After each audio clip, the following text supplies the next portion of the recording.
Budget باز میں خوش آمدید۔ اگر آپ پیسے، سرمایہ کاری، کاروبار اور مالی نفسیات کو سمجھنا چاہتے ہیں تو ابھی چینل سبسکرائب کریں، کیونکہ یہاں ہم پیچیدہ مالی کانسیپٹس کو آسان اردو میں سمجھاتے ہیں۔ بالکل۔ یہ اس کتاب ون اپ آن وال اسٹریٹ کا پہلا حصہ ہے، اور آج کے اس تفصیلی جائزے کا جو ہمارا مشن ہے وہ نہایت پرجوش ہے۔ ہم یہ ثابت کرنے والے ہیں کہ ایک عام انسان اپنے روزمرہ کے عام مشاہدات کو استعمال کرتے ہوئے وال اسٹریٹ کے بڑے بڑے ماہرین کو کیسے مات دے سکتا ہے۔ اور یہ کوئی ہوائی بات نہیں ہے۔ ہم آج کے اس جائزے میں دیکھیں گے کہ معلومات کے اس جدید دور میں اصل طاقت کسی سپر کمپیوٹر میں نہیں، بلکہ ہماری تنقیدی سوچ اور روزمرہ کے مشاہدے میں چھپی ہے۔ بالکل۔ تو اسے ذرا تفصیل سے دیکھتے ہیں۔ مطلب ایک عام انسان جس کے پاس کوئی فائنانس کی خاص ڈگری نہیں ہے، وہ ان سوٹ بوٹ والے ماہرین سے کیسے جیت سکتا ہے؟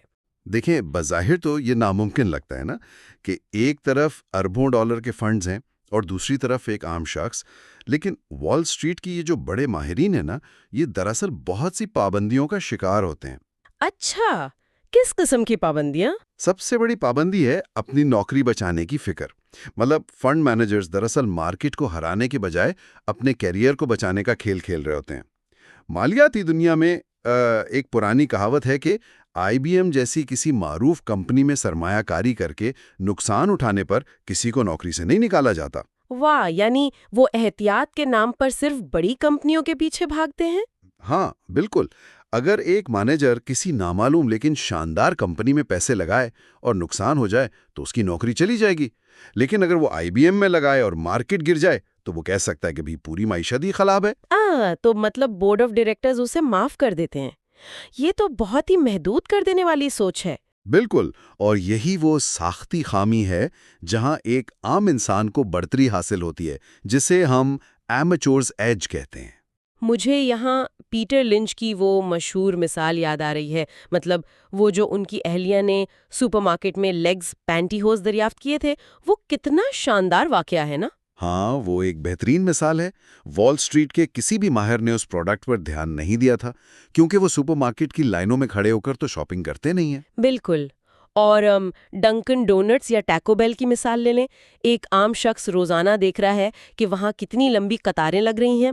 جی، اور جب تک وہ خبر وال اسٹریٹ تک پہنچتی ہے، یعنی ان کی سہ ماہی رپورٹس میں وہ منافع ظاہر ہوتا ہے، تب تک مہینوں گزر چکے ہوتے ہیں۔ بالکل، مہینوں لگ جاتے ہیں، جبکہ ایک عام صارف اسے روزانہ کی بنیاد پر دیکھتا ہے۔ دریافت کر لیں، جب تک کسی بڑے فوڈ کرٹک نے اس کے بارے میں اخبار میں کچھ لکھا ہی نہ ہو، آپ کو تو پہلے سے پتہ ہے کہ کھانا کیسا ہے۔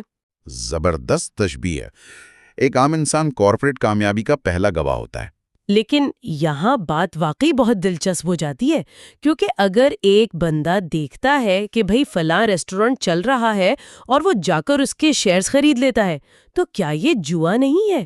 لوگ تو بنا ریسرچ کے پیسے لگا دیتے ہیں۔ دیکھیں، اگر کوئی شخص کسی کمپنی کے بارے میں کچھ بھی نہیں جانتا، نہ اس کی آمدنی کا پتہ ہے، نہ قرضوں کا، اور بس قسمت کے بھروسے پیسے لگا رہا ہے، تو ہاں، وہ خالصتاً جوا ہے۔ جیسے ریس کورس میں کسی خوبصورت گھوڑے پر پیسے لگا دینا اس کی ہسٹری دیکھے بغیر۔ 100%۔ لیکن سرمایہ کاری کو سمجھنے کے لیے پیٹر لنچ اسے 7 کارڈ سٹڈ پوکر کے کھیل سے تشبیہ دیتے ہیں۔ ایک منٹ، پوکر؟ لیکن پوکر تو خود ایک تاش کا کھیل ہے، اس میں تو قسمت چلتی ہے۔ نہیں، بات قسمت کی نہیں ہے۔ 7 کارڈ سٹڈ پوکر میں کیا ہوتا ہے کہ آپ کو کچھ پتے میز پر نظر آ رہے ہوتے ہیں، سب انہیں دیکھ سکتے ہیں۔ اچھا، یعنی کھلے پتے ہوتے ہیں۔ ہاں، مارکیٹ میں یہ کھلے پتے کیا ہیں؟ یہ کمپنی کی آمدنی ہے، اس کے اثاثے ہیں، اس کا بزنس ماڈل ہے۔ جیسے جیسے گیم آگے بڑھتی ہے، نئے پتے سامنے آتے ہیں، یعنی نئی رپورٹس آتی ہے۔ تو اگر آپ حقائق یا ان پتوں کو دیکھ کر فیصلہ کر رہے ہیں تو پھر یہ جوا نہیں ہے۔ بالکل نہیں، پھر یہ رسک مینجمنٹ ہے، خطرے کو کم کرنے کی حکمت عملی ہے۔ تو پھر لوگ، میرا مطلب ہے کہ عام عوام اسے جوا کیوں سمجھتے ہیں؟ میں اکثر سوچتی ہوں کہ ایک بندہ مائکرو ویو اوون خریدنے کے لیے 10 دکانیں پھرتا ہے، انٹرنیٹ پر ریویوز پڑھتا ہے، ہاں، کئی دن ریسرچ کرتا ہے، اور اپنی زندگی بھر کی جمع پونجی بس دفتر میں کسی دوست کے کہنے پر کسی نامعلوم سٹاک میں لگا دیتا ہے۔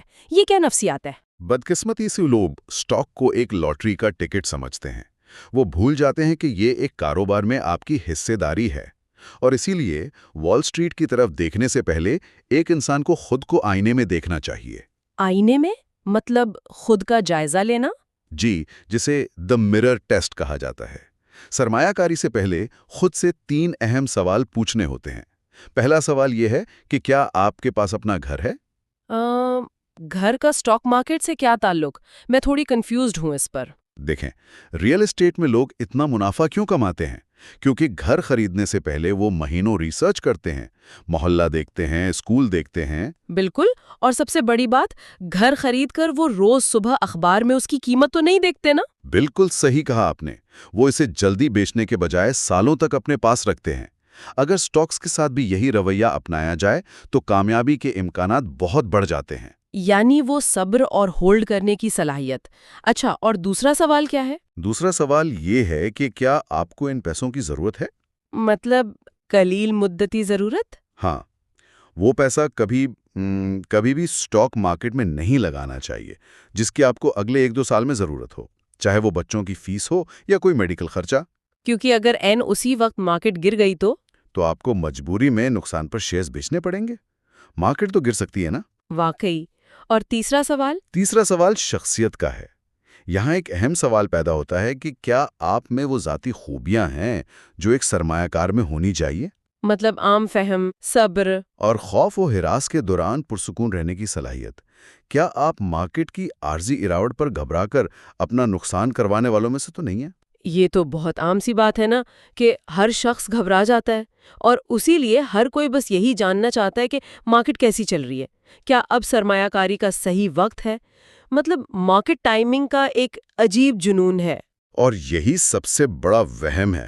مارکیٹ کب اوپر جائے گی یا کب گرے گی، اس کی پیشگوئی کرنا مکمل طور پر وقت کا ضیاع ہے۔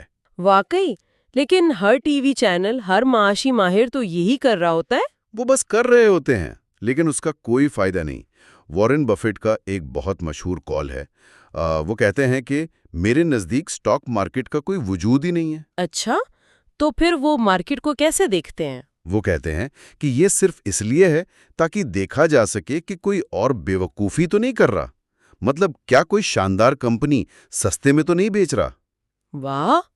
اچھا، مارکیٹ کے اس رویے پر مجھے وہ کاکٹیل پارٹی تھیوری بڑی زبردست لگتی ہے۔ ہاں، وہ بہت ہی دلچسپ سماجی مشاہدہ ہے۔ مطلب جب مارکیٹ گر رہی ہوتی ہے تو پارٹی میں کوئی فنڈ مینیجر سے بات کرنا پسند نہیں کرتا نا؟ بالکل، لوگ مارکیٹ کا نام سن کر بھاگتے ہیں۔ وہ فنڈ مینیجر کو چھوڑ کر کسی دانتوں کے ڈاکٹر سے دانتوں کی بیماریوں پر بات کرنے لگیں گے۔ ہاں، اور جب مارکیٹ مسلسل اوپر جا رہی ہو اور ہر طرف خوشحالی ہو تو کیا ہوتا ہے؟ تو پھر آخری سٹیج آتی ہے۔ اس وقت اسی پارٹی میں دانتوں کا ڈاکٹر یا شاید کھانا پیش کرنے والا بیرا بھی فنڈ مینیجر کو مشورے دے رہا ہوتا ہے کہ کون سا سٹاک خریدنا ہے۔ یعنی جب عام لوگ جو مارکیٹ کو نہیں جانتے وہ مشورے دینے لگے تو سمجھیں کہ مارکیٹ اپنے عروج پر ہے اور گرنے والی ہے۔ بالکل، تو نظریہ یہ ہے کہ سرمایہ کار کو مارکیٹ کی ٹائمنگ پر نہیں بلکہ اس بات پر توجہ دینی چاہیے کہ کاروبار کیسا چل رہا ہے۔ بہترین وقت بس وہی ہے جب آپ کو کوئی بہترین کمپنی مل جائے۔ تو اس سب کا مطلب کیا ہے؟ ہم اس ساری معلومات کو عملی طور پر کیسے استعمال کریں؟ کیونکہ انسان کے جذبات تو اس کے کنٹرول میں نہیں ہوتے نا۔ یہی تو مسئلہ ہے، انسان کا اپنا دماغ اس کا سب سے بڑا دشمن ہے۔ وہ کیسے؟ دیکھیں، لوگ عموماً 3 جذباتی کیفیات سے گزرتے ہیں: تشویش، جسے ہم کنسرن کہتے ہیں، پھر بے فکری یعنی کمپلیسنسی، اور آخر میں مایوسی، جسے کیپیچولیشن کہا جاتا ہے۔ یہ مایوسی والی کیفیت کب آتی ہے؟ شیئرز نقصان میں بیچ دیتے ہیں۔ وہ بس اس درد سے چھٹکارا پانا چاہتے ہیں۔ بالکل، لیکن اعداد و شمار کیا بتاتے ہیں؟ اگر آپ نے 5 سال کے عرصے میں مارکیٹ کے صرف وہ بہترین 30 دن مس کر دیے جب مارکیٹ سب سے زیادہ اوپر گئی تھی تو آپ کا منافع آدھا رہ جاتا ہے۔ واہ، صرف 30 دن؟ جی، صرف 30 دن۔ تو ڈر کر باہر نکلنے کی قیمت بہت بھاری ہوتی ہے۔ یہاں مجھے ایک اور زبردست نقطہ یاد آیا۔ ہم اکثر سٹاک سے جذباتی طور پر جڑ جاتے ہیں نا، لیکن سچ تو یہ ہے کہ آپ کی خریدے ہوئے شیئر کو نہیں پتا کہ آپ اس کے مالک ہیں۔ بہت خوبصورت بات کہی آپ نے۔ شیئر میں کوئی جذبات نہیں ہوتے۔ ہاں، مطلب اگر کمپنی منافع کما رہی ہے اور اس کا بزنس ماڈل مضبوط ہے تو وقت آپ کے حق میں ہے۔ اسکرین پر گرنے والی قیمت بس ایک وقتی شور ہے۔ اور یہی طویل مدتی سوچ کا نچوڑ ہے۔ معاشی بحران آتے ہیں جاتے ہیں، جنگیں ہوتی ہیں، مہنگائی بڑھتی ہے۔ لیکن بہترین کمپنیاں ہمیشہ واپس ابھرتی ہیں۔ ہمیشہ۔ تاریخ اس بات کی گواہ ہے کہ اچھی کمپنیاں بحرانوں کے بعد پہلے سے زیادہ مضبوط ہو کے سامنے آتی ہیں۔ زبردست۔ تو گفتگو کو سمیٹتے ہوئے ہم کہہ سکتے ہیں کہ آج کے اس تفصیلی جائزے نے یہ ثابت کر دیا ہے کہ عام زندگی کے مشاہدات، اپنے جذبات پر قابو اور مارکیٹ کی ان روزمرہ کی خبروں کو نظر انداز کر کے ہم واقعی ایک بہترین سرمایہ کار بن سکتے ہیں۔ بالکل، اور وال اسٹریٹ کے ان ماہرین سے بہتر پرفارم کر سکتے ہیں۔ لیکن دیکھیں، ہم نے یہ تو سیکھ لیا کہ ایک کامیاب سرمایہ کار کی سوچ کیسی ہونی چاہیے اور کن باتوں سے بچنا چاہیے، لیکن اصل سوال اب بھی وہی ہے۔ عملی طور پر ہم مارکیٹ میں ان وننگ سٹاکس کو وننگ سٹاکس، کیسے پہچانیں گے؟ یہ بہت بڑا سوال ہے۔ یعنی وہ کمپنیاں جو آپ کی سرمایہ کاری کو 10 گنا بڑھا سکتی ہیں، ان کے مالی گوشواروں میں ہمیں کیا دیکھنا چاہیے؟ تو اس سسپینس کو ہم توڑیں گے بجٹ باس پر اس کتاب کے اگلے حصے میں۔ جڑے رہیے۔ یہ اس کتاب ون اپ آن وال اسٹریٹ کا دوسرا حصہ ہے، اور مطلب ذرا تصور کریں کہ اگلا سب سے بڑا اور منافع بخش شیئر جو کسی بھی عام انسان کی مالی حیثیت بدل سکتا ہے، وہ وال اسٹریٹ کی کسی چمکدار اور اونچی عمارت میں نہیں بلکہ شاید محلے کے کسی شاپنگ مال میں چھپا ہوا ہو۔ بالکل، اور یہی تو اس پوری کتاب کا سب سے بڑا کہہ لیں کہ راز ہے۔ ہاں، پچھلے حصے میں ہم نے نظریاتی باتوں پر کافی تفصیلی گفتگو کی تھی، لیکن آج کا مقصد انتہائی عملی ہے۔ اس تفصیلی جائزے کا ہدف دراصل یہ سمجھنا ہے کہ حقیقت میں جب بات پیسوں کی آتی ہے تو منافع بخش شیئرز کا انتخاب کیسے کیا جاتا ہے، اور وہ کون سی وجوہات ہیں جو ایک عام انسان کو ان بڑے مالیاتی ماہرین پر برتری دلاتی ہیں۔ اچھا، اس کتاب کا جو سب سے طاقتور پیغام ہے نا، وہ یہ ہے کہ ایک عام انسان وال اسٹریٹ کے ان بڑے بڑے فنڈ مینیجرز سے کہیں زیادہ بہتر شیئرز چن سکتا ہے، اور یہ کوئی جذباتی دلاسا نہیں ہے، یہ فائنانس کی دنیا کی ایک ٹھوس حقیقت ہے۔ صحیح۔ عام طور پر تو یہی سمجھا جاتا ہے نا کہ بڑی سرمایہ کاری کے لیے تو کوئی بہت بڑا دفتر چاہیے ہوگا، درجنوں کمپیوٹر سکرینز یا پیچیدہ سافٹ ویئرز۔ بالکل ایسا ہی ہے، اور معاشیات کی بڑی بڑی ڈگریاں، لیکن در حقیقت شیئر مارکیٹ میں سب سے بڑی برتری ان چیزوں میں نہیں ہے، بلکہ اس روزمرہ مشاہدے میں چھپی ہے جو عام لوگ اپنی زندگی میں روز کرتے ہیں۔ یعنی ماہرین کو جو بات مہینوں بعد پتہ چلتی ہے، ایک عام خریدار اسے اپنی آنکھوں سے روزانہ دیکھ رہا ہوتا ہے۔ ارے واہ، یہ تو بہت ہی ایک نیا زاویہ ہے۔ تو اگر عام لوگوں کے پاس واقعی اتنی بڑی برتری ہے تو سوال یہ ہے کہ تلاش کس چیز کی کرنی چاہیے؟ آخر وہ کون سی کامیابی ہے جسے شیئر مارکیٹ کا اصل ہدف سمجھا جاتا ہے؟ دیکھیں، کتاب میں اس کے لیے ایک بہت ہی خاص ٹرم استعمال ہوئی ہے جسے 10 بیگر کہا جاتا ہے، یعنی 10 بیگر۔ 10 بیگر، میرا خیال ہے یہ بیس بال کے کھیل کی کوئی اصطلاح ہے۔ ہاں بالکل، یہ بیس بال سے ہی آئی ہے، لیکن فنانس کی دنیا میں اس کا مطلب ایک ایسا شیئر ہے جس کی قیمت آپ کی ابتدائی سرمایہ کاری سے 10 گنا بڑھ جائے۔ یعنی سیدھی سی بات ہے، اگر کسی نے 1 لاکھ لگایا ہے تو وہ 10 لاکھ ہو جائے۔ 10 گنا منافع، یعنی یہ تو کسی بھی عام سے پورٹ فولیو کو راتوں رات ایک شاندار چیز میں بدل سکتا ہے۔ 100%۔ اور سب سے دلچسپ بات یہ ہے، جس پر اکثر لوگ یقین نہیں کرتے، وہ یہ کہ ایسے بڑے جیتنے والے شیئرز یا 10 بیگرز کو تلاش کرنے کے لیے کسی اندرونی یا خفیہ معلومات کی بالکل ضرورت نہیں ہوتی۔ اچھا، تو پھر یہ ملتے کہاں ہیں؟ یہ مواقع شاپنگ مال، سپر مارکیٹ، دفتر یا حتیٰ کہ اسپتالوں میں ہمارے ارد گرد بکھرے پڑے ہوتے ہیں۔ اب دیکھیں نا، کتاب میں اسمتھ کلائنٹ نامی کمپنی کی ایک دوا ٹیگامیٹ کا ذکر ہے۔ ٹیگامیٹ۔ ہاں، اب ہوا کچھ یوں کہ ایک ڈاکٹر جو السر کے مریضوں کا علاج کر رہا تھا، اس نے محسوس کیا کہ اس نئی دوا کے استعمال سے مریضوں کو سرجری کی ضرورت پیش نہیں آ رہی اور وہ تیزی سے صحت یاب ہو رہے ہیں۔ اب اس ڈاکٹر کو یہ جاننے کے لیے کسی وال اسٹریٹ تجزیہ کار کی ضرورت تو نہیں تھی نا کہ یہ دوا ایک انقلاب ہے۔ کیا بات ہے! یہ مثال تو زمینی حقائق کو بالکل واضح کر دیتی ہے۔ اس سے تو مجھے وہ بات یاد آ رہی ہے کہ کسی کمپنی کو سمجھے بغیر محض اس کا نام سن کر شیئر خرید لینا بالکل ایسا ہے جیسے کوئی شخص ٹیسٹ ڈرائیو کیے بغیر بلکہ گاڑی کا انجن اور کارکردگی دیکھے بغیر ہی گاڑی خرید لے۔ بالکل صحیح تشبیہ دی، اور ڈنکن ڈونٹس یا ٹاکو بیل جیسی کمپنیوں کی مثال بھی کچھ ایسی ہی ہے۔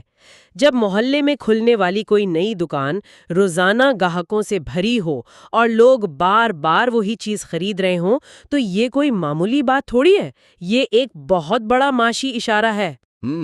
اور میں سوچ رہا تھا کہ اس اشارے کے کام کرنے کی وجہ بڑی منطقی ہے، کیونکہ جو وال سٹریٹ کے تجزیہ کار ہیں انہیں تو یہ بات تب پتہ چلے گی جب وہ کمپنی اپنی سہ ماہی یا سالانہ رپورٹ جاری کرے گی۔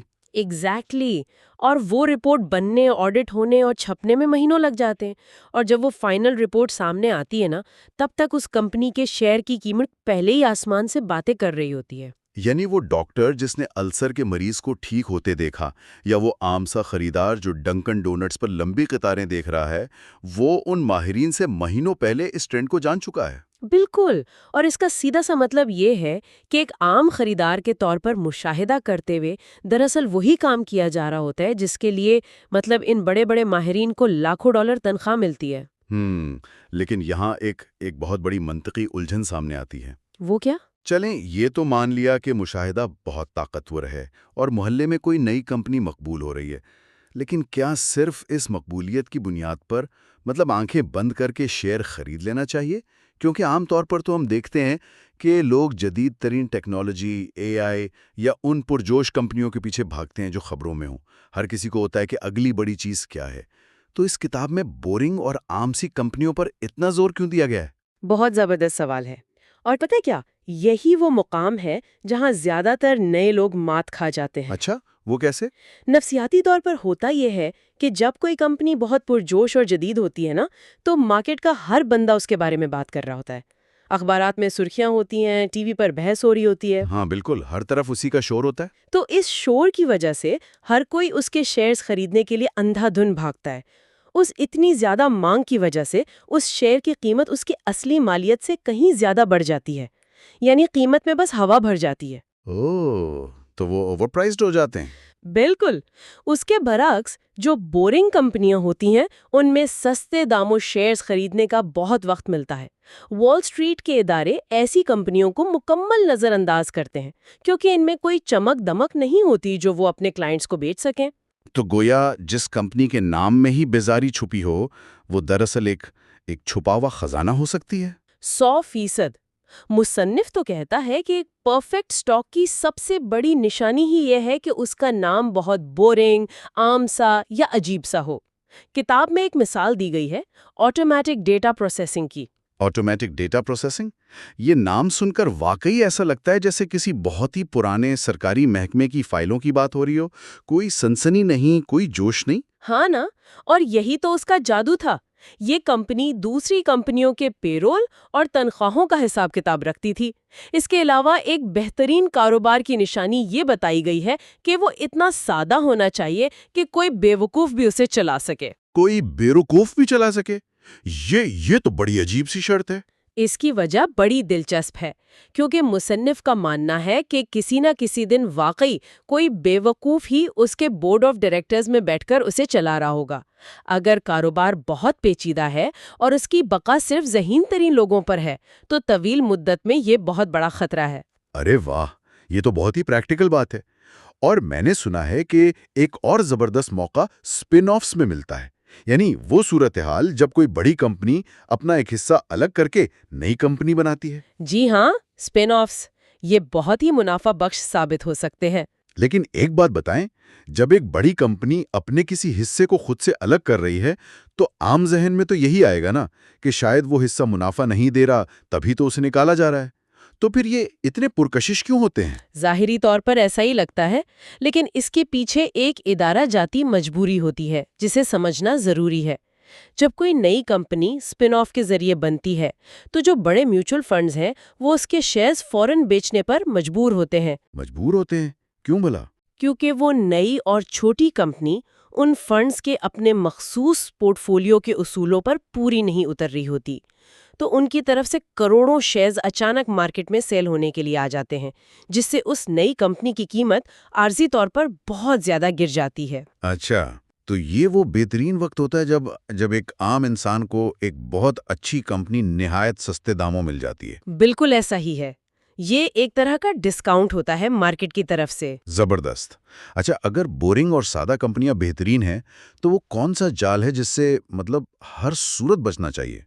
میں نے کتاب میں پڑھا ہے کہ ان شیئر سے منع کیا گیا ہے جنہیں کسی مشہور کمپنی کی کاپی کہہ کر بیچا جاتا ہے، جیسے یہ اگلی IBM بنے گی یا یہ اگلا میکڈونلڈز ہے۔ ہاں، وہ نیکسٹ بگ تھنگ والا جال. تاریخ گواہ ہے کہ جب بھی کسی کمپنی کو اگلا کچھ کہہ کر پیش کیا گیا، وہ کبھی بھی وہ مقام حاصل نہیں کر سکی. اصل کمپنی تو اپنی جگہ ایک ہی رہتی ہے، باقی سب تو بس نقل کی کوشش ہوتی ہیں، اور ان سے بھی زیادہ خطرناک ہوتے ہیں وسپر سٹاکس. وسپر سٹاکس یعنی سرگوشیوں والے شیئرز، یہ کیا بلا ہیں؟ یہ وہ کمپنیاں ہیں جن کے بارے میں سرگوشیوں میں بڑے بڑے دعوے کیے جاتے ہیں. مطلب کوئی حقیقی بزنس نہیں ہوتا، بس کہانیاں ہوتی ہیں. یہ سرگوشیوں والی بات تو بہت عام ہے. ہر خاندان میں ایک ایسا بندہ ضرور ہوتا ہے جو کسی شادی میں آ کر بالکل رازدارانہ انداز میں بتاتا ہے کہ مجھے ایک خفیہ کمپنی کا پتہ چلا ہے جس نے کوئی پانی سے گاڑی چلانے کا طریقہ ڈھونڈ لیا ہے، یا دعویٰ ہوتا ہے کہ آج پیسے لگا دو کل تم کروڑپتی ہو۔ بالکل، اور یہی تو جال ہے. ان کمپنیوں میں ایک فلمی قسم کی کہانی تو ہوتی ہے، لیکن کوئی حقیقی کمائی نہیں ہوتی. یہ سیدھا انسانی جذبات سے کھیلتے ہیں، اور جب پتہ چلتا ہے کہ بیچنے کے لیے تو کوئی پروڈکٹ ہی نہیں ہے، تو سارا کا سارا سرمایہ ڈوب جاتا ہے. بہت ہی خطرناک ٹریپ ہے۔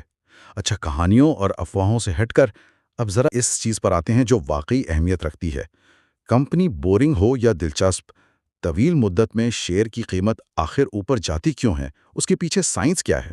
تو یہاں بات جذبات سے نکل کر بالکل ریاضی پر آ جاتی ہے.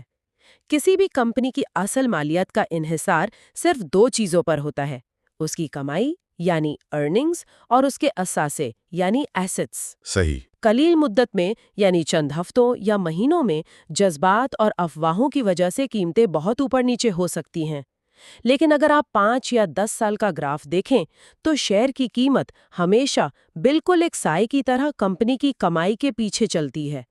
اگر کمائی بڑھ رہی ہے تو قیمت کو اوپر جانا ہی پڑے گا. سجاوٹ پر تو پیسے نہیں دے گا نا؟ بالکل بھی نہیں. وہ سیدھا کاؤنٹر پر جائے گا اور پوچھے گا کہ بھئی دکان کی ماہانہ کمائی کتنی ہے، بجلی اور ملازمین کا خرچہ نکال کر خالص منافع کتنا بچتا ہے۔ تو شیئر مارکیٹ بھی بالکل ایسے ہی کام کرتی ہے۔ یہ ایک بہترین اور بالکل درست تشبیہ ہے. جب لوگ کمائی کی حقیقت کو نظر انداز کر کے محض شہرت پر پیسہ لگاتے ہیں تو ان کے ساتھ وہی ہوتا ہے جو 1973 میں ایون نامی کمپنی کے سرمایہ کاروں کے ساتھ ہوا تھا. ایوون، اس کے ساتھ کیا ہوا تھا؟ اس وقت یہ کمپنی اتنی مقبول تھی کہ ہر کوئی اس کے شیئرز لینے کے لیے پاگل ہو رہا تھا.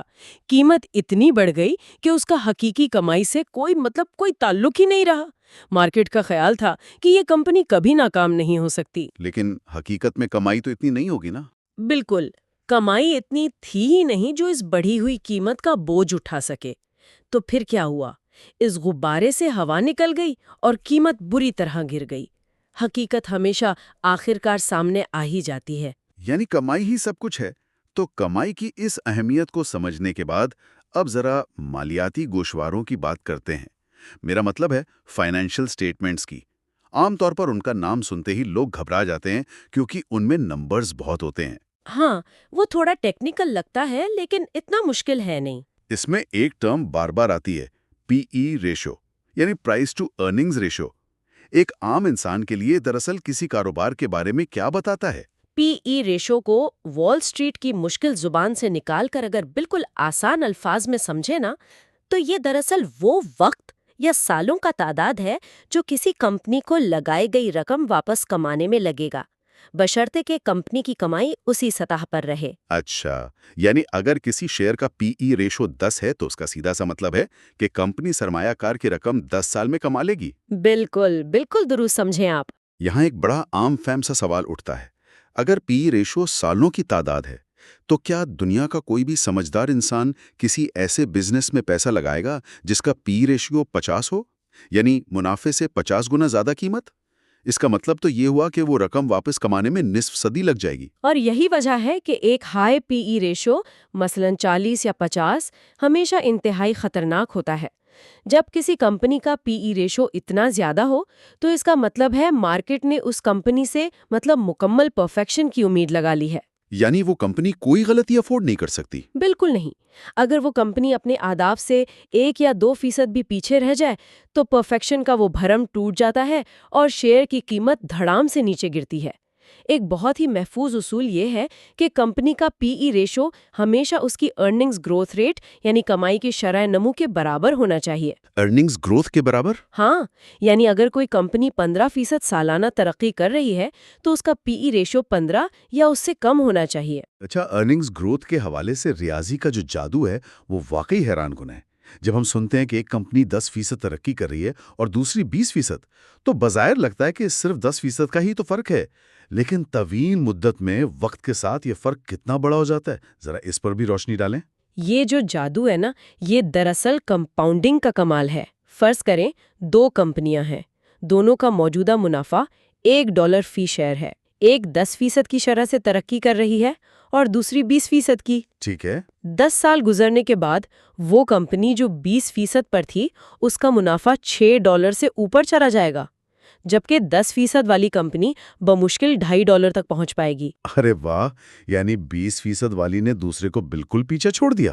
بالکل، اور شیئر کی قیمت بھی اسی تناسب سے کئی گنا اوپر چلی جائے گی۔ یہی وہ 20% والی کمپنیاں ہیں جو آگے چل کر 10 بیگرز بنتی ہیں۔ منافع اور گروتھ کے ساتھ ایک اور نمبر جو کسی بھی کمپنی کی بقا کے لیے بہت اہم ہے، وہ ہے کمپنی پر موجود قرض یا ڈیٹ۔ ان میں تو قرض کی اہمیت زندگی اور موت جیسی ہوتی ہے۔ تو اس کے لیے کیا اصول ہے؟ کتنا قرض ہونا چاہیے؟ اس کا ایک بہت ہی سادہ سا سنہرا اصول ہے، جس کمپنی پر کوئی قرض نہ ہو وہ کبھی دیوالیہ نہیں ہو سکتی۔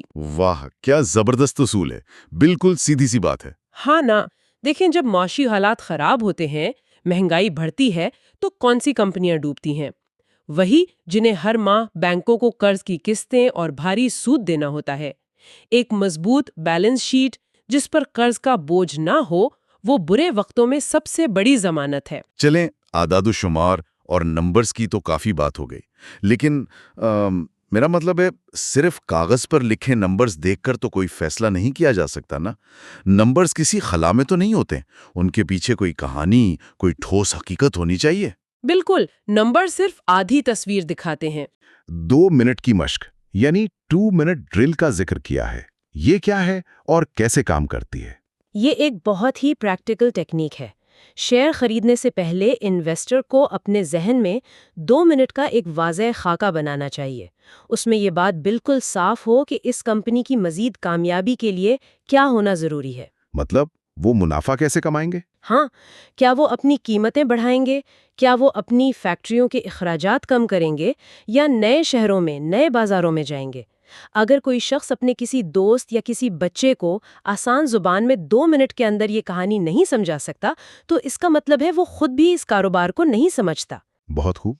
اور اس کہانی کی تصدیق کے لیے ایک اور طریقہ بتایا گیا ہے جسے کیکنگ دا ٹائرز کہا جاتا ہے، یعنی صرف دفتر میں بیٹھ کر رپورٹیں پڑھنے کے بجائے خود جا کر چیزوں کا جائزہ لینا۔ اور کر رہے ہیں اس کی پروڈکٹس کو خود استعمال کر کے دیکھیں، سٹورز کا دورہ کریں، سروس چیک کریں اور اپنے بروکر سے چبھتے ہوئے سوالات پوچھیں۔ اور میرے خیال میں یہ کہانی کوئی ایسی چیز نہیں ہے جو ایک بار سن لی اور بس بھول گئے۔ اس گروتھ سٹوری کی وقتاً فوقتاً تصدیق بہت ضروری ہے۔ ظاہر ہے، ہر چند ماہ بعد اس کہانی کا دوبارہ جائزہ لینا چاہیے کہ کیا کمپنی کے حالات واقعی توقعات کے مطابق چل رہے ہیں۔ اگر سی ای او نے وعدہ کیا تھا کہ 50 نئے سٹور کھلیں گے تو کیا واقعی کھلے یا صرف باتیں ہی تھیں؟ یعنی یہ مستقل فالو اپ ہی وہ چیز ہے جو انسان کو نقصانات سے بچاتی ہے۔ 100%۔ یہی فالو اپ آپ کو اس وقت شیئر بیچنے کا اشارہ دیتا ہے جب کمپنی کی کہانی بدلنا شروع ہو جائے۔ صحیح۔ تو اس سے پہلے کہ ہم آج کی گفتگو کو سمیٹیں، کیوں نہ ان تمام باتوں کو ایک فائنل چیک لسٹ میں اکٹھا کر لیا جائے، ایک ایسی چیک لسٹ جو ہر بار پیسے لگانے سے پہلے ذہن میں ہو۔ ضرور۔ ایک کامیاب سرمایہ کار کی چیک لسٹ میں 4 بنیادی ستون ہوتے ہیں۔ پہلا، کیا کمپنی کا پی ای ریشیو اس کی سالانہ گروتھ کے مقابلے میں متوازن ہے؟ دوسرا، کیا بڑے مالیاتی ادارے اور فنڈز ابھی تک اس سے دور ہے؟ یاد رکھیں، اداروں کا دور ہونا ایک مثبت اشارہ ہے، کیونکہ جب وہ بعد میں اربوں ڈالر لائیں گے تو قیمت خود اوپر جائے گی۔ اور تیسرا ستون ہے انسائیڈر بائنگ، یعنی کیا کمپنی کے اپنے افسران اور مالکان مارکیٹ سے اپنے شیئرز خرید رہے ہیں۔ ڈائریکٹرز کئی وجوہات سے شیئرز بیچ تو سکتے ہیں، لیکن خریدتے صرف ایک ہی صورت میں ہیں، جب انہیں یقین ہو کہ قیمت اوپر جائے گی۔ اور چوتھا ستون، کیا بیلنس شیٹ مضبوط ہے اور کمپنی پر قرض کم سے کم ہے؟ یہ وہ بنیادی ستون ہیں جو واقعی ایک عام انسان کو وال سٹریٹ کے مینیجرز کی صف میں لا کھڑا کرتے ہیں۔ لیکن ان تمام باتوں، حقائق اور اس پورے تجزیے پر غور کرنے کے بعد میرے ذہن میں ایک نہایت گہرا اور پورے معاشی نظام پر ضرب لگانے والا سوال اپڑتا ہے۔ وہ سوال کیا ہے؟ سوچنے کی بات یہ ہے کہ اگر ایک عام انسان محض محلے کے شاپنگ مال میں چیزوں کا مشاہدہ کر کے، عام لوگوں کی پسند ناپسند کو دیکھ کر اور کمپنی کی کمائی اور قرض جیسے بنیادی نمبرز کا سادہ سا مطالعہ کر کے وال سٹریٹ کے ان بڑے فنڈز کو ہرا سکتا ہے، تو کیا اس کا مطلب یہ نہیں کہ دنیا بھر میں فائنینشل ٹرینڈز اور پیشن گوئیوں پر جو اربوں ڈالر خرچ کیے جاتے ہیں وہ ایک بہت بڑا دھوکہ ہے؟ اوہ، یہ تو واقعی ایک بہت بڑا سوال ہے۔ بالکل۔ کیا یہ پورا پیچیدہ مالیاتی نظام صرف اس لیے تو نہیں بنایا گیا کہ عام انسان خوفزدہ رہے، اسے لگے کہ یہ تو اس کے بس کی بات ہی نہیں اور وہ اپنی زندگی بھر کی کمائی چپ چاپ ان ماہرین کے حوالے کرتا رہے؟ یہ واقعی ایک ایسا پہلو ہے جو پورے مالیاتی نظام کی بنیادوں کو ہلا دیتا ہے۔ اگر سادگی اور مشاہدہ ہی طویل مدتی کامیابی کی کنجی ہے، تو ان اربوں ڈالرز کی ریسرچ رپورٹس اور پیچیدہ ماڈلز کی کیا حیثیت رہ جاتی ہے؟ یہ ایک زبردست سوچ ہے جس پر ہر نئے سرمایہ کار کو ضرور غور کرنا چاہیے۔ اور اسی غور و فکر کے ساتھ ہم آج کے اس تفصیلی جائزے کو یہاں روکتے ہیں۔ امید ہے کہ اب کسی بھی بازار میں جاتے ہوئے چیزوں کو دیکھنے کا نظریہ پہلے جیسا نہیں رہے گا اور ہر عام خریدار میں ایک سرمایہ کار کی آنکھ ضرور بیدار ہوگی۔ اگلے حصے میں ہم اس سفر کو مزید آگے بڑھائیں گے اور بات کریں گے کہ ایک محفوظ پورٹ فولیو کیسے بنایا جاتا ہے اور شیئرز کو خریدنے اور بیچنے کی صحیح ٹائمنگ کیا ہونی چاہیے۔ تب تک کے لیے اپنے ارد گرد چھپے ان 10 بیگرز کو تلاش کرتے رہیے۔ فرض کریں کہ ایک سٹاک یعنی ایک حصہ کی قیمت $143 تھی۔ اچانک مارکیٹ میں گراوٹ آتی ہے اور وہ گر کر سیدھا $14 پر آ جاتا ہے، تو دیکھنے والوں کا ذہن فوراً کہتا ہے کہ بھئی یہ اس سے مزید نیچے تو بالکل نہیں جا سکتا۔ بالکل، اور لوگ اسی خوش فہمی میں اسے سستا سمجھ کر خرید لیتے ہیں۔ بالکل ایسا ہی ہے، لیکن پھر وہ سٹاک مزید گر کر صرف $4 کا رہ جاتا ہے۔ مطلب یہ کوئی فرضی کہانی نہیں ہے، پولورائڈ نامی مشہور کمپنی کے ساتھ حقیقت میں ایسا ہی ہوا تھا۔ جی، یہ ایک بہت کلاسک مثال ہے نفسیاتی دھوکے کی۔ صحیح۔ یہ اس کتاب ون اپ آن وال سٹریٹ کا تیسرا اور آخری حصہ ہے، اور بجٹ باس چینل کے اس خصوصی اور گہرے تجزیے میں ہمارا مقصد یہی ہے، یعنی کتاب کے سب سے ایڈوانسڈ اور اہم سرمایہ کاری کے تصورات کو بے نقاب کرنا۔ جی، اور آج ہم سیکھیں گے کہ ایک سمارٹ پورٹ فولیو کیسے بنایا جاتا ہے، خریدنے اور بیچنے کا بہترین وقت کون سا ہے، اور ساتھ ہی مارکیٹ کے ان خطرناک جھوٹے عقائد سے کیسے بچنا ہے جو اکثر لوگوں کا نقصان کرواتے ہیں۔ چلیں اس بات کی تہہ تک پہنچتے ہیں اور اس پروفیشنل ڈاکیومنٹری کے انداز میں پیٹر لنچ کی فلسفی کو انتہائی آسان اردو میں سمجھتے ہیں۔ یہ واقعی ایک انتہائی اہم مشن ہے۔ مارکیٹ کا وہ دھندلاپن جس کا اکثر ذکر کیا جاتا ہے، وہ دراصل معلومات کی کمی اور خوف کا نتیجہ ہوتا ہے۔ بالکل۔ جب ہم ان نوٹس اور مضامین کا گہرائی سے مطالعہ کرتے ہیں تو معلوم ہوتا ہے کہ کامیابی کسی جادوئی انڈیکیٹر میں نہیں ہے، بلکہ اس بات میں ہے کہ سرمایہ کار کاروبار کو کتنی اچھی طرح سمجھتا ہے۔ تو سب سے پہلے پورٹ فولیو کے بنیادی ڈھانچے سے شروعات کرتے ہیں۔ مطلب اس سے پہلے کہ یہ طے کیا جائے کہ کیا خریدنا ہے، یہ جاننا ضروری ہے نا کہ ہمارا پورٹ فولیو دکھنا کیسا چاہیے۔ جی بالکل۔ روایتی طور پر تو ہمیں یہی سکھایا جاتا ہے کہ بھئی رسک کم کرنے کے لیے اپنے پیسے کو 50 مختلف جگہوں میں بکھیر دو۔ کیا واقعی ایسا ہے؟ ہاں، ذرائع کے مطابق پیٹر لنچ اس بات سے سخت اختلاف کرتے ہیں۔ وہ اس اندھی ڈائیورسفیکیشن کو، مطلب تنویع کو، سخت ناپسند کرتے ہیں۔ اچھا، وہ اسے کیا کہتے ہیں؟ وہ اسے ڈائیورسیفیکیشن کہتے ہیں، یعنی ایک ایسا قدم جو رسک کم کرنے کے بجائے حالات کو مزید خراب کر دے۔ ان کے مطابق ایک چھوٹے پورٹ فولیو کے لیے 3 سے 10 سٹاکس بالکل کافی ہے۔ صرف 3 سے 10؟ یہ تو بہت کم ہے۔ جی، کیونکہ بنیادی اصول یہ ہے کہ سرمایہ کاری صرف ان کمپنیوں میں ہونی چاہیے جن کے بارے میں سرمایہ کار کے پاس کوئی بنیادی معلومات یا کوئی ایج موجود ہو۔ پورٹ فولیو کو مختلف کیٹیگریز میں بانٹنا بھی تو ضروری ہے نا، جیسے کہ سلو گروورز یا فاسٹ گروورز۔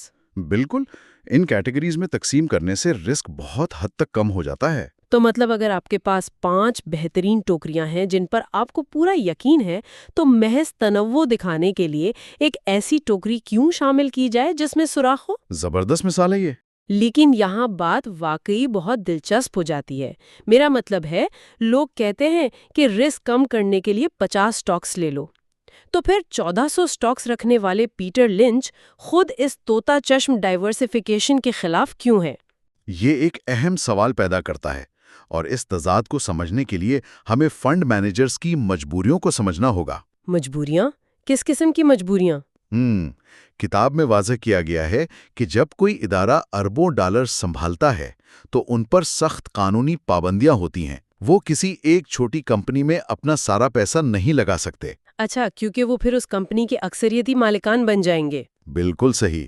پھر حکومتی ریگولیشنز آڑے آ جاتی ہیں، اس لیے انہیں مجبوراً سینکڑوں کمپنیوں میں پیسہ بکھیرنا پڑتا ہے، لیکن ایک عام سرمایہ کار ان پابندیوں سے آزاد ہے۔ مطلب اگر ایک عام انسان زبردستی انجانی کمپنیوں میں پیسہ لگائے گا تو وہ اپنا ہی نقصان کرے گا۔ جی، وہ اپنے منافع کے امکانات کو خود ہی ختم کر دے گا، کیونکہ وہ اتنی ساری کمپنیوں پر نظر نہیں رکھ سکتا۔ صحیح۔ تو جب ایک بہترین پورٹ فولیو ڈیزائن ہو جائے تو اگلا منطقی قدم یہ جاننا ہے کہ مارکیٹ میں انٹری اور ایگزٹ کا صحیح وقت کون سا ہے۔ جی، ٹائمنگ بہت اہم ہے۔ ماہرین بتاتے ہیں کہ سال کے آخر میں، یعنی اکتوبر سے دسمبر کے دوران، اکثر مارکیٹ میں ایک مصنوعی گراوٹ آتی ہے۔ مصنوعی گراوٹ؟ وہ کیوں؟ اسے ٹیکس سیلنگ کہا جاتا ہے۔ بڑے ادارے اپنے نقصان والے شیئرز بیچ دیتے ہیں تاکہ ٹیکس میں چھوٹ حاصل کر سکیں۔ اوہ، تو اس افراتفری میں اچھے شیئرز بھی سستے ہو جاتے ہیں۔ بالکل، اور یہ بہترین سودے یعنی بارگینز تلاش کرنے کا شاندار موقع ہوتا ہے۔ جنوری میں قیمتیں واپس اوپر آتی ہیں۔ زبردست۔ اور اس کے علاوہ کیا کوئی اور وقت بھی ہوتا ہے، جیسے مارکیٹ کریش کے دوران؟ جی، اگر ہم اسے بڑی تصویر سے جوڑیں تو مارکیٹ کریش سب سے بہترین وقت ہوتا ہے۔ جب عام لوگ خوفزدہ ہو کر بھاگ رہے ہوتے ہیں تب مضبوط کمپنیوں کو سستے داموں خریدا جا سکتا ہے۔ تو یہ تو ہو گئی خریدنے کی بات، لیکن بیچنے کا بہترین وقت کون سا ہے؟ مطلب ایک اصول ہے نا کہ پیسہ دوگنا ہو جائے تو بیچ دو۔